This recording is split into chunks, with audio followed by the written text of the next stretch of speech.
Hello students, welcome back to your fifth concept class, and you know it's Saturday today, so it's time to the objective question session, that is the session number 14, including a topic the conservation law of energy and the linear momentum. So before starting the session, let me discuss some formulae related to the topic. Okay, so have a look on a board and be with me till the end of the class. Okay. तो सबसे पहले आज हम जानेंगे कि जो questions आज के सेशन के लिए हमने सेलेक्ट किए हैं उसमें कौन से फॉर्मूले यूज होने वाले हैं, किन फॉर्मूलों को हम यूज करने वाले हैं. तो let me write the formula where. The first formula, we have the relation between the linear momentum and the kinetic energy of a body or particle, that is k equals to p square upon 2m. You know, this is the relation between the kinetic energy and linear momentum. And the other formula, the conservation law of linear momentum is that if there is no external force acting on a body, then its linear momentum is constant. Delta p is 0 and that is p is constant. And also we know that about the law of conservation of energy, energy neither be created nor be destroyed, it can change from one form to another form. ये भी हमें already पता है. और एक और फॉर्मूले की मैं बात करता हूँ. जनरल एनर्जी का फॉर्मूला तो आप जानते ही हैं, the potential energy is mgh, जो हम लिखते हैं इस फॉर्मूले से. And the kinetic energy is given by k equals to half mv square, ये भी हमें पता है. और एक टर्म और मैं नोटिस करता हूँ, the energy of spring, that is the stretch spring, is E equals to 1/2 kx square. ये भी आपको पता होगा, where k is the force constant of spring and x is the extension in the length of spring. जब हम किसी spring को खींचते हैं तो उसकी लेंथ में होने वाला एक्सटेंशन अगर x है और स्प्रिंग का फोर्स कांस्टेंट k है, तो ये एनर्जी उसमें स्टोर होती है, जिसको हम नॉर्मली इलास्टिक पोटेंशियल एनर्जी भी बोलते हैं. और एक और टर्म जिसकी भी हम बात कर लेते हैं, if we have the motion of a particle or body in a vertical circle, अगर हम किसी बॉडी को ऐसे वर्टिकल सर्किल में रोटेट कर रहे हैं, तो जो I have selected the question for this session, उन क्वेश्चन में मे भी इसकी ज़रूरत पड़ जाए. यहाँ पर this is the highest point and this is the lowest point. तो जब हम पार्टिकल की लोएस्ट वेलोसिटी यहाँ हम काउंट करते हैं, तो नॉर्मली वो क्या होती है, critical velocity, and it is given by √GL. √GL means where L is the length of string और the radius of this vertical circle. R भी लिख सकते हैं. And at this lowest point, if this point is A and this point is V, तो VA पे हमने जो notice किया है उसको √GL, और V पॉइंट पे जो एनर्जी सॉरी वेलोसिटी होगी वो होती है √5GL. ओके, तो these are the some formula. I hope कि आपको ये पहले से फॉर्मूले पता होंगे, मैं सिर्फ बता रहा हूँ क्योंकि यूटिलाइज होने वाले हैं. Now we start our session. And for your first question, see on the screen. For your first question is now on your screen, and which is two body of masses m1 and m2 have the equal kinetic energies. If p1 and p2 are their respective momentum, then ratio p1 to p2 is equals to, there are four options in the question. The first one is A, that is m1 ratio m2. The second one is B, m2 ratio m1, and the third one is C, that is √m1 ratio m2, and fourth one is D, that is m1 square ratio m2 square. So for understanding or solving the question, now return back to the board. Okay, so हमारा जो first question है उसमें हमें दो particles given हैं, जिनमें से जिनका मास m1 और m2 है, और क्या बोल रहे हैं, उनकी काइनेटिक एनर्जी सेम है, that can be written as k1 equals to k2. और हमें क्या फाइंड करना है, इनके लीनियर मोमेंटम का रेशियो. तो अभी जो मैंने फॉर्मूला लिखा, you can see here, this is the relation between linear momentum and the kinetic energy, where because k is given p square upon 2m, so we can write the p equals to √2mk. और here masses are m1 and m2 and the kinetic energies are equal, k1 and k2. So the p is directly proportional to √m2, तो divide है. तो now we can write p1 upon p2 is equals to under root m1 upon m2. It can be written as p1 ratio p2 under root m1 ratio under root m2. This is the correct answer of this question. And for knowing the right option, once again see on your screen. So now you can see on your screen the option C has the same value as we find out by the calculation. So now return back to the board. So this, its right option is answer C. Okay, this is the correct option. Now for our next question, that is the question number 2. Once again see on the screen. So you can see now the second question is on your screen, and it says a spherical ball A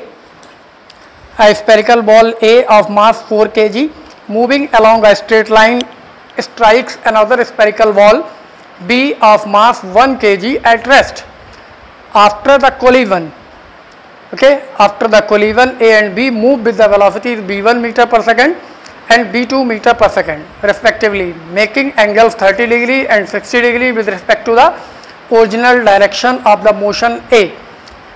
The ratio b1 b2 will be, 4 options are here again, A, B, C and D. So for solving or understand the question, let we returns back to the board. Okay, so your question 2 says the m1 is given 4 kg, the m2 in the question is given 1 kg, that is ma भी लिख सकते हैं आप इसको, क्योंकि first ball a given है और ये क्या कर रही है, इट्स वेलोसिटी, फर्स्ट वाले की जो वेलोसिटी है क्या वो दे रखी है, वो नहीं दे रखी है, ठीक है, आफ्टर द कोलिजन की दे रखी है। तो आफ्टर द कोलिजन की अगर हम बात करें तो जो भी है आफ्टर, अगर हम इसकी बात करें और इसकी बात करें तो कंडीशन, पहले क्वेश्चन को डायग्राम से देखते हैं। ये बॉल ए है जो इधर मूव कर रही है और यहाँ पर ये मूव करेगी, और ये जो m2 है ये एक्चुअली रेस्ट में है, इसकी वेलोसिटी इनिशियली 0 है।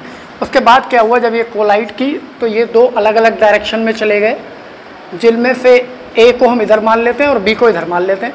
ए का एंगल गिवन है 30 डिग्री पे ओरिजिनल डायरेक्शन से शिफ्ट हो गई और बी 60 डिग्री पे शिफ्ट हो गई। ओके, और अगर इनकी वेलोसिटीज b1 एंड b2 है आफ्टर द कोलिजन, तो हमें क्या करना है, रेशियो फाइंड करना है b1 b2 का। तो सबसे पहले हमें पता है कि अगर ये हो जाती हैं v1 ये है और v2 ये है, तो इसके कंपोनेंट करने पड़ेंगे, ठीक है, क्योंकि हॉरिजॉन्टल और वर्टिकल कंपोनेंट। तो वर्टिकल हॉरिजॉन्टल तो ये होंगे, वर्टिकल क्या होगा, इसका होगा v1 साइन 30 डिग्री और इसका होगा v2 साइन 60 डिग्री। ओके, और हॉरिजॉन्टल करेंगे तो हॉरिजॉन्टल दोनों ही के इधर होंगे, b1 cos 30 डिग्री और b2 cos 60 डिग्री। ओके, तो हमें क्या यूज़ करना है इस क्वेश्चन को फाइंड आउट करने के लिए b1 b2 का ratio, we can use the law of conservation of linear momentum, क्योंकि वही टॉपिक है हमारे आज के सेशन का। तो हम यहाँ पे नोटिस कर सकते हैं according to law of conservation of linear momentum,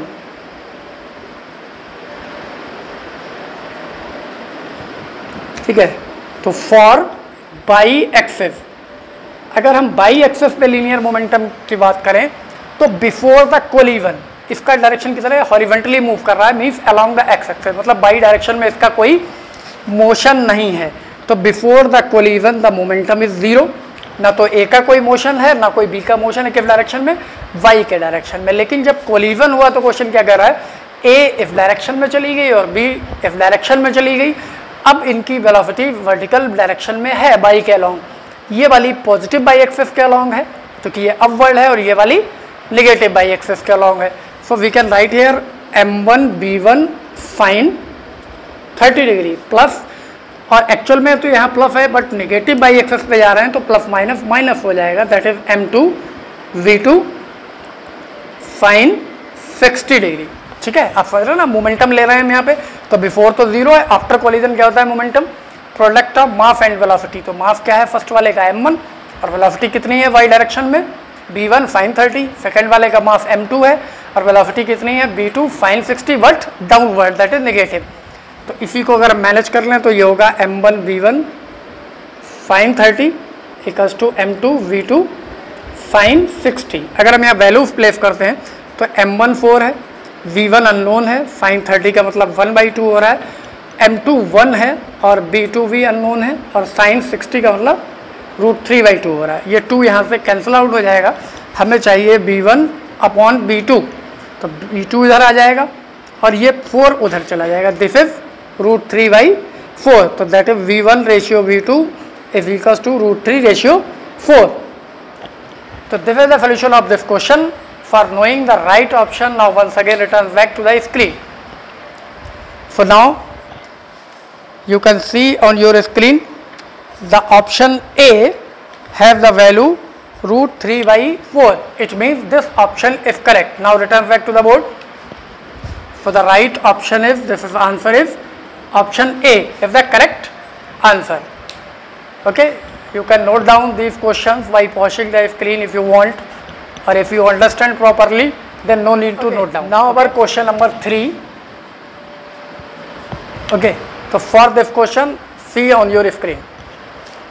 So now you can see on your screen a bullet of mass 0.02 kg, 0.02 kg traveling horizontally with a velocity 250 meter per second strikes a block wood of mass 0.23 kg, 0.23 kg which rests on a rough horizontal surface. After the impact, the block and bullet move together and come to the rest after traveling a distance of 40 meter. 40 meter. The coefficient of sliding friction of the rough surface is, 4 options are given: A 0.75, B 0.61, C 0.51 and D 0.30. Which one is the correct for solving this question? Now return back to the board. Okay, these values are given in your question. M1, M, the mass of bullet, mass of block. Okay, sorry, this is M2. Now और ये इतना difference, तो question की पहले condition understand करते हैं। Suppose करते हैं ये बुलेट का डायरेक्शन है, जो जिसको मास को हमने m1 सपोज किया है, यहाँ पर एक ब्लॉक है जिसमें जाके ये कोलाइड हुई है। उसके बाद में क्या हुआ है कि ये ट्रैवल करना स्टार्ट की है, मिक्स होके बुलेट इसके अंदर ही रह गई है। ठीक है, ये ब्लॉक शिफ्ट हुआ है यहाँ से यहाँ तक, कितना शिफ्ट हो गया? 40 मीटर शिफ्ट हो गया। तो ये जो जिस सरफेस पे ट्रेवलिंग हो रही है, ये जिस सरफेस पे ब्लॉक रखा हुआ था, उसका sliding friction coefficient find out करना है। तो सबसे पहले हम क्या करते हैं, इसमें law of conservation of energy find out करें या फिर law of conservation of momentum find out करें। तो मोमेंटम यूज होगा बिफोर एंड आफ्टर, क्योंकि यहाँ कोलिजन हुआ है। तो from law of conservation of linear momentum, ठीक है, linear momentum conservation law use करेंगे। तो बिफोर कोलिजन की जब बात करते हैं, जब कोलिजन नहीं हुआ है, तो m1 v1 plus block, second वाला ब्लॉक जो है वो रेस्ट में गिवन है, तो इसका कोई मोमेंटम होगा ही नहीं। आफ्टर कोलिजन क्या हुआ है? आफ्टर कोलिजन ये सिंगल ब्लॉक बन गया है, जिस कैपिटल M का मीन्स क्या हुआ, बुलेट का मास m1 था और ब्लॉक का मास m2 है, ये मिक्स हो गया, एक ही बन गया और इसकी वेलोसिटी सपोज करते हैं v हो गई। ओके, तो पहले तो हमें यही फाइंड आउट करनी पड़ेगी। तो देखते हैं क्या क्या वैल्यू मिली। ये है 0.02 kg, v1 गिवन है 250 इक्वल्स टू m1 प्लस m2 0.02 प्लस 0.23 और v, तो ये 250 मल्टीप्लाई बाई 2 दैट इज 500 और आफ्टर 2 पॉइंट है तो 5। नाउ दिस इज 0.25 v, तो we can calculate the v here, 5 divided by 0.25, point को हटा दें तो ये 500 हो जाएगा, 2 टाइम्स दैट इज 20 मीटर पर सेकेंड। ये ब्लॉक की स्पीड आ गई विद द बुलेट। जैसे ही बुलेट इसके अंदर एंटर हुई, फिर ये बुलेट ब्लॉक के अंदर ही रह गई, फिर ब्लॉक ट्रेवल करना शुरू हुआ, तो ये इसकी स्पीड मिल गई। तो इसको हम कोई भी स्पीड, इनिशियल स्पीड है तो हम b सपोज कर सकते हैं, या फिर इसको u भी लिख सकते थे। तो नाउ चलिए हम इसको u सपोज करते हैं, तो आपको अंडरस्टैंड करने में ज़्यादा ईजी रहेगा। ओके, ब्लॉक की जो इनिशियल स्पीड है विद द बुलेट, उसको b सपोज कर लेते हैं। ओके, अब आपको क्या करना है, फ्रॉम एक्सेलरेशन भी चाहिए होगा आपको, क्योंकि आप फ्रिक्शन फोर्स के थ्रू स्लाइडिंग कांस्टेंट निकालेंगे तो फोर्स चाहिए होगा, फोर्स के लिए एक्सेलरेशन। तो एक्सेलरेशन कैसे निकलेगा, from b square equals to u square minus, क्योंकि ये लास्ट में जाके 0 हुई है 2as, तो v क्या है 0, u हमने ये फाइंड आउट किया that is 20 square minus 2, a is unknown, f is given 40 metre ये डिस्प्लेस हुआ है। तो यहाँ से पहले ये फाइंड करना है a, तो a is square of 20 400 divided by 2 into 40 चंजा 400 दैट इज 5 मीटर पर second square, this is the acceleration. Now next part of the question is this, a is equals to 5 meter per second square and f is given, f equals to ma, okay, so this ma must be equals to the friction force of the body, okay, so this ma is equals to the friction is given by ma equals to mu r, okay, so mu r and r is always equals to mg reaction, so we can write here this capital M, we consider here capital M as the combined mass, मतलब block और bullet दोनों को मिला के जो combined मास हुआ है वो m हुआ है। तो हम यहाँ लिख सकते हैं ma equals to, if m का मीन्स m1 प्लस m2 है और म्यू और r का मीन्स mg है, तो m का तो यह रोल फिनिश हो गया। आपको म्यू फाइंड करना है, this is a upon g and a upon g, a is 5 हमने कैलकुलेट कर रखा है और g is 9.8, okay, given in the question. इसको हम डिवाइड करेंगे तो ये आएगा 25 डिवाइडेड बाई 49, इसको अगर हम डिवाइड करते हैं तो it is 250 means almost 5 time and then 0.51 is its value. So what should be the correct answer of this question in terms of the options given. So for this once again see on your screen. So now you can see on your screen the option C in the question has the same value as we find out, that is 0.51. So its right option is C. Now return back to the board. The correct answer is answer C. The option C is right option of this question. अगर आप चाहें तो इस question का solution भी आप note down करेंगे, जैसे ऑलवेज करते हैं स्क्रीन को पॉज करके या वीडियो को दोबारा प्ले करके। नाउ ठीक है, we are moving towards our next question. So our next question is question number 4 and for this question see on your screen two masses 1 gram and 4 gram that are we can consider it m1 and m2, 1 gram and 4 gram are moving with equal kinetic energies. The ratio of magnitude of their linear momentum is, 4 options are given in the question A, B, C and D, and for the right option we have to solve this question and you have to return back to the screen for solving this question. Okay, now these masses are given in the question, kinetic energies are equal, momenta का ratio find करना है जैसा कि हमने first question में find out किया था। तो जब एनर्जी इक्वल है because P is equals to √2mk and K1 is given equals to Q, तो we can divide this P1 P2 that is 2m1 K1 2m2 K2 and both are equal, so K1 and K2 are cancelled, 2 and 2 are cancelled, it is equals to m1 upon m2, so P1 divided by P2 is √1 and m2 is 4. After solving it is 1 by 2, that is the ratio P1 P2 is equals to 1:2. This is the correct solution of this question. So for knowing the right option, once again see on your screen. So now you can see on your screen we have the value 1:2 in the option C. So its right answer should be option C. Now return back to the board. So the right answer is option C है। Okay, इसको भी आप note कर लेंगे question की condition के according. Now we are moving towards our next question that is question number 5। Okay, fifth question is here. तो for this question फिर से एक बार आपको स्क्रीन पे जाना पड़ेगा, तो चलिए देखते हैं। Okay, so you can see on your screen the question number 5, the block of mass capital M moving on frictionless horizontal surface collide with a spring of spring constant K and compress it by the length L. The maximum momentum of the block after collision is. Options are 0 ml square upon k under root mkl and kl square upon 2m. For solving the question, now return back to the board. Okay, this is question number 5. और question में जो given है वो मैं आपको दिखा देता हूँ।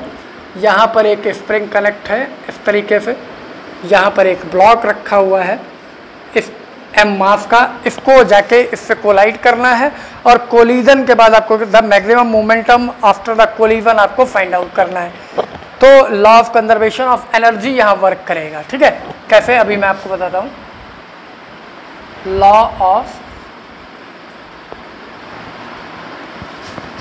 ऑफ एनर्जी, ठीक है, from the law of conservation of. कैसे करना है आपको, जब ये ब्लॉक मूव कर रहा है तो इसमें एनर्जी कौन सी है, kinetic energy, that is half mv²। Okay, यही तो होगी ना जब ये ट्रेवल करेगा और ये जाके कोलाइड करेगा किससे, स्प्रिंग पे। तो ये अपनी एनर्जी क्या करेगा, ट्रांसफर करेगा किसको, स्प्रिंग को। स्प्रिंग में वही एनर्जी किस फॉर्म में स्टोर होती है, इलास्टिक पोटेंशियल एनर्जी। अभी मैंने आपको बताया and it's formula is this 1/2 kx²। Force constant question में k गिवन है। Extension in the length of spring, ये कितना एक्सटेंड कंप्रेस हो गया, L से कंप्रेस हो गया, L लेंथ से। तो ये गिवन है कि जैसे ये कोलाइड किया उसके बाद इसमें जो चेंज आया लेंथ में वो L है। ओके, तो अब हम क्या यूज करेंगे, half mv², energy before the collision and energy after the collision. तो आफ्टर कोलिजन ब्लॉक की एनर्जी किसको ट्रांसफर हो गई, ब्लॉक इसको, स्प्रिंग को। दिस इज हाफ kx² को हम लिख सकते हैं ml²। यहाँ पे में क्या फाइंड आउट हो जाएगा, v फाइंड हो जाएगा। 1/2 is cancel, b² equals to kl² upon m। ये हमारे पास में किसकी वैल्यू आ गई, b² की। अब हम b फाइंड कर लेते हैं, तो it is √k upon m और l आउटसाइड आ जाएगा क्योंकि ये स्क्वायर है। वेलोसिटी मिल गई, द लीनियर मोमेंटम।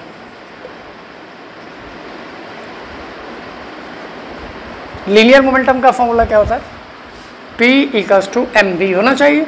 तो m मास है और v की वैल्यू हमारे पास में क्या है, ये k अपॉन m l। इस m को अगर हम इन साइड ले जाएं तो क्या होगा, ये m² हो जाएगा, k अपॉन m और l तो आउटसाइड है, एक m यहाँ से कैंसिल हो गया। It is equals to √mk, ये तो रूट में है, और l। Okay, so the linear momentum is √mkl। क्या देखते हैं, सोल्यूशन तो क्वेश्चन का हो गया। अब ये चेक कर लेते हैं क्या ऐसा कोई ऑप्शन क्वेश्चन में गिवन है। तो let be check, move towards our screen. So you can see now on your screen the option C have the value √mkl। तो it's right option is option C. Now return back to the board. Okay, तो आपने screen पे देख ही लिया, जो correct answer होना चाहिए वो इसका सी ऑप्शन करेक्ट है, क्योंकि उसकी वैल्यू ये है जो हमने सॉल्व करके फाइंड आउट की है। एक बार फिर से मैं आपसे बोलूँगा कि आप इसको स्क्रीन पॉज करके नोट डाउन कर सकते हैं if you want. Okay, okay, now our next question, that is the question number 6, and for this question once again see on your screen. Now you can see on your screen, इसमें एक diagram भी given है। A frictionless track ABCDE ends in a circular loop of radius r. A body slides down the track from the point A, which is at a height h equals to 5 centimeter. Maximum value of r for the body to successfully complete the loop is, options are 5 centimeter A, B option is 15/4 centimeter, C option is 10/3 centimeter, and option D is 2 centimeter. So which should be the right option? For this we have to solve this question, and for solving we have to return back to the board. Okay, now जो question में आपने अभी देखा एक diagram बना है, वो कुछ इस तरीके का है कि एक ब्लॉक जो यहाँ से रिलीव किया गई, एक बॉडी h हाइट से जिसकी वैल्यू 5 सेंटीमीटर ऑलरेडी गिवन है, यहाँ से रिलीव किया गया और फिर इसने इस तरीके का पाथ कुछ कंप्लीट किया सर्कुलर, और इस सर्कुलर पाथ का जो डायमीटर है वो आपको पता ही है 2r होगा, जो रेडियस है। इस r को हमें कैलकुलेट करना है। ठीक है, तो करना क्या है, हमें h हाइट गिवन है 5 सेंटीमीटर। तो हमें कॉन्सेप्ट क्या अंडरस्टैंड करना है, इसका जो लोएस्ट सर्किल ये एक्चुअली इस तरीके से यहाँ के कंप्लीट होगा। ये जो इसका लोएस्ट पॉइंट है सर्कुलर का, पहले इस हाइट से ये नीचे की तरफ आएगा। तो मीन्स क्या होगा, जब कोई ऑब्जेक्ट ऊपर से नीचे की तरफ आएगा फ्री फॉल में, तो क्या होगा, जब ये h हाइट पे तो उसके पास कौन सी एनर्जी है, पोटेंशियल एनर्जी। जैसे ये नीचे जाएगा इसकी स्पीड बढ़ेगी तो किस में कन्वर्ट होगी, काइनेटिक एनर्जी। और नीचे लेवल पे आने की इसकी टोटल पोटेंशियल एनर्जी किस में कन्वर्ट हो जाएगी, काइनेटिक एनर्जी। और जब ये सर्कुलर पाथ ऐसे अटेंड करेगा तो मीन्स ये क्या कर रहा है, वर्टिकल सर्किल में जा रहा है, तो एक हाइट अटेंड कर रहा है। यहाँ पे होने वाली काइनेटिक एनर्जी फिर से किस में चेंज होगी, पोटेंशियल एनर्जी में चेंज होगी। हम इसी कॉन्सेप्ट को यूटिलाइज करेंगे। तो according to law of conservation,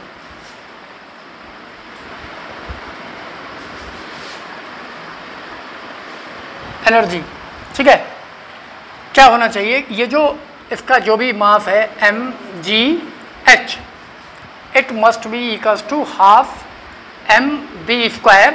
और एक्चुअली हम इसको BA ले लेते हैं, BA², ओके। तो BA का मीन्स ये है कि सॉरी ABCD ये पाथ गिवन है, ये यहाँ पे जो ग्राउंड लेवल है वो ये है, एक्चुअली ये पॉइंट है, तो ये V है लोएस्ट पॉइंट, ठीक है, ये तो ये है। तो यहाँ पे V लोएस्ट पॉइंट पे जो वेलोसिटी आएगी, इस वेलोसिटी की वजह से यहाँ एनर्जी होगी। तो पहले हम ये V फाइंड कर लेते हैं। तो हम देखते हैं दोनों m है तो m इस कैंसिल आउट, यहाँ पे जो बच रहा है वो होगा B equals to 2h by cross multiplying 2hg, ये वैल्यू आ गई। अब बिकॉज V अभी मैंने बताया आपको, जब वर्टिकल सर्कुलर मोशन होता है तो उसमें दो पॉइंट होते हैं, एक लोएस्ट और एक हाईएस्ट, जो हम एज्यूम कर सकते हैं। हाईएस्ट पॉइंट पे मिनिमम वेलोसिटी √GL जो भी इसकी लेंथ है और रेडियस है वो हो सकती है, और लोएस्ट पॉइंट पे √5GL जो कि मैंने यहाँ नोटिस कर रखी है, okay. For V must be equals to, अगर इसकी रेडियस r है तो हम इसको क्या लिखेंगे, √5GR। अगर लेंथ L नहीं होती तो L इक्वल्स टू R होता है, मैंने आपको बता ही दिया। ये वैल्यू यहाँ पुट करते हैं, दैट इज √5GR यहाँ पे लिख सकते हैं, √5GR, सॉरी एक्चुअली ये B² था, half mb²। So BV equals to this, then VV² is equals to 5GR। तो नाउ इनको अगर हम इक्वेट करें 5GR, VV² की वैल्यू कॉन्सेप्ट से है, और यहाँ जो हम कैलकुलेट करके लाए हैं ये है 2hg। देखते हैं क्या क्या कैंसिल हो जाता है, g यहाँ पे कैंसिल हो गया, और r हमें कैलकुलेट करना है जो होगा 2h/5, ओके। तो 2/5, h is also given 5 and 5 is cancel, remaining term is 2 and this is 2 centimetre. तो इसका जो राइट आंसर है वो क्या है, 2 सेंटीमीटर है। और हम चेक कर लेते हैं क्या कोई ऐसा ऑप्शन गिवन है नहीं गिवन है, इसके लिए आपको एक बार फिर से स्क्रीन देखनी होगी। तो चलिए चलते हैं, okay. Now you can see on your screen the option D has the value 2 centimetre. तो right option should be the D। Now let us back to the board, okay. तो it's answer is answer D, this is the right option, okay। So for our next question, that is question number 7, once again see on your screen, okay। Now you can see on the screen an object of 3m splits into 3 equal fragments. 2 fragments have velocities Vj and Vi cap. The velocity of the third fragment is, options are given A, B, C and D. For knowing the right option, we have to solve this question. Now returns back to the board. Okay. तो this is the question number. एक कोई object given है जिसको capital M जिसका मास हम suppose कर लेते हैं, वो 3m गिवन है। ये कह रहे हैं 3 इक्वल फ्रैगमेंट में डिवाइड हो गया है जिनमें से 2 की वेलोसिटी गिवन है। तो क्या करना है, तो जब स्प्लिट होने से पहले ये मोशन में था ही नहीं, तो कौन सा लॉ यूज होगा, कंजर्वेशन ऑफ लीनियर मोमेंटम लगाएंगे। Before splitting and after splitting momentum कितना होना चाहिए, बराबर होना चाहिए। तो from law of conservation of linear momentum,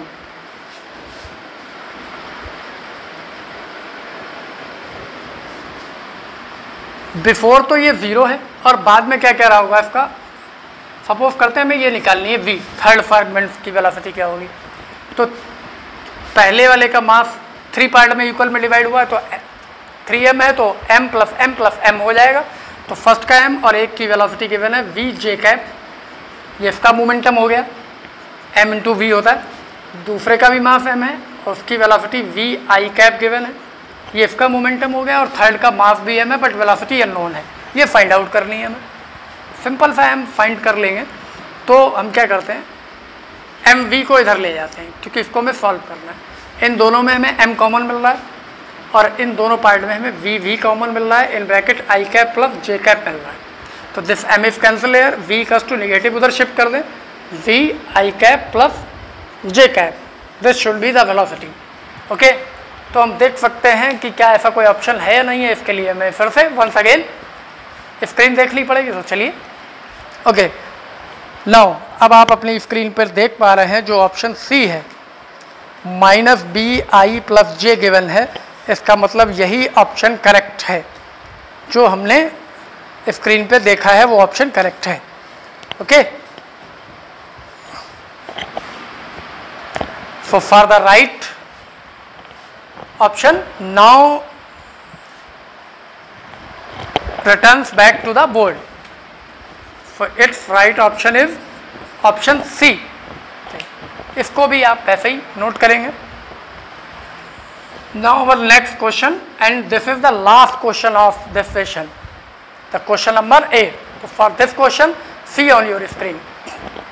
Okay, so now you can see on your screen the question is, what is the velocity of a bob of a simple pendulum at mean position if it is able to rise the vertical height of 10 centimeter। जो आपको height given है इसमें वो कितनी given है, 10 centimeter given है। Take g equals to 9.8 metre पर second square. ठीक है, and options are A B C and D. 4 options आपके क्वेश्चन में गिवन है। तो सही ऑप्शन क्या है ये देखने के लिए क्वेश्चन को सॉल्व करना पड़ेगा और इसके लिए वापस बोर्ड पर आते हैं। ओके, नाउ ये पोजीशन आपको गिवन है। तो अगर ये एक सिंपल पेंडुलम है और जब ये मीन पोजीशन पे इसके पास यहाँ पे जो भी वेलोसिटी होगी, यहाँ से ये जितनी हाइट भी अटेंड करेगा, तो इसका मीन्स क्या हुआ कि ये लीनियर वेलोसिटी है, यहाँ पे इसकी एनर्जी काइनेटिक एनर्जी है और ये हाइट अटेंड करने में mgh मीन्स पोटेंशियल एनर्जी में जाके कन्वर्ट हो जाएगी। So we can write here according to law of conservation of energy. Okay, so this half mb square must be equals to mgh। So you can see here the mass is cancel out, the b square equals to 2gh and v square। Find out हमें question में क्या करना था, find out करना था इसकी velocity यहाँ पर क्या होगी वही हमें कैलकुलेट करनी। तो हम देख लेते हैं, 2g is 9.8, h is given 10 centimetre, 10 को मीटर में कन्वर्ट करें तो 10⁻² से मल्टीप्लाई करना पड़ेगा। This point can be remove by this 10, so this is 2 और 98 को हम कैसे लिख सकते हैं, 2 × 49 इंटू 10⁻²। तो b जब फाइंड करना है तो इसका स्क्वायर रूट लेना है, 2 × 2 × 49 इंटू 10⁻²। तो देखते हैं स्क्वायर रूट क्या होगा। 2 × 2 है तो 1 2 आउटसाइड आ जाएगा, 49 का 7 आ जाएगा और 10⁻² का 1 आ जाएगा। So it is 14 into 10⁻1, that is 1.4 metre पर सेकेंड। तो क्या ऐसा कोई ऑप्शन है या नहीं है ये जानने के लिए हमें फिर से एक बार स्क्रीन देखनी होगी। तो चलिए, okay, so now you can see option A, B, C, D are given, or in all the options only B option have the value 1.4. So this should be the right value of this question. So now return back to the board. So once again its right option is option V is the right option. So you can note down this question also by pausing the screen. So now that's all for today. Now we'll meet in our next session, that is the session number 15 at next Saturday. Till then, enjoy and goodbye.